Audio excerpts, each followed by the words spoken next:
L'expérience de deux frères musiciens, c'est plutôt rare, c'est réussi en ce qui vous concerne. Qu'est-ce qui vous a décidé à vous lancer dans cette aventure de composer à deux? Vous le disiez, c'est pas évident.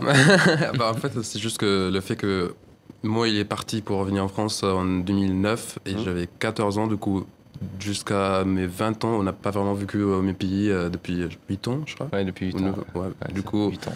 Je suis arrivé en France en 2015 pour faire mes études en musicologie à la fac de Paris 8 et du coup, on s'est dit pourquoi pas, vu que c'est la première fois qu'on vit dans le même pays depuis 8 ans ou 9 ans, on essaye de collaborer ensemble. Et qu'est-ce que vous êtes apporté l'un et l'autre, musicalement ou en tout cas humainement? Du coup, c'est ce que je disais tout à l'heure, en fait, au tout premier, quand on parlait de l'album, j'essayais de dire, en fait, c'était pas par rapport à la France ou l'Égypte, ce que je voulais dire. Ouais. Ce que je voulais dire, c'était par rapport aux instruments traditionnels. Ça veut dire qu'on travaille musicalement chacun de son côté à renouveler en fait le mode de jeu de l'instrument, c'est-à-dire que lui il joue du saz, moi je joue du oud.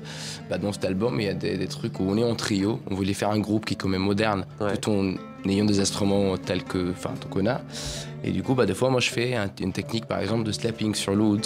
Ça fait un peu comme une basse. Est-ce que vous pouvez entendre l'oud, rien à voir, de manière un peu différente de celle qu'on a l'habitude d'entendre. Ouais. Pour que lui il puisse faire un solo. Et inversement parlant, lui aussi il fait des accords sur le saz, ce qui n'est pas du tout un mode de jeu quand même qui se fait chez tous les jours. Et un mot peut-être de Nicolas T qui n'est pas aujourd'hui avec nous mais qui complète le trio. Exactement en fait, et tout ça en fait, ce qui fait que les deux instruments traditionnels arrivent à se marier avec une batterie moderne.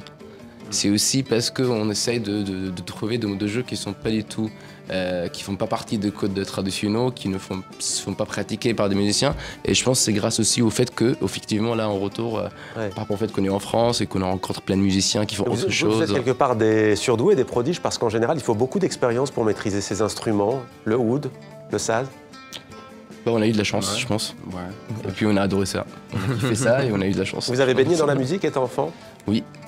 En tout cas, moi pour moi et lui aussi, on a commencé la musique, puis nos parents aussi, ils voulaient faire de la musique toute leur vie. Ils n'ont jamais réussi à faire ça comme profession à cause de leur famille.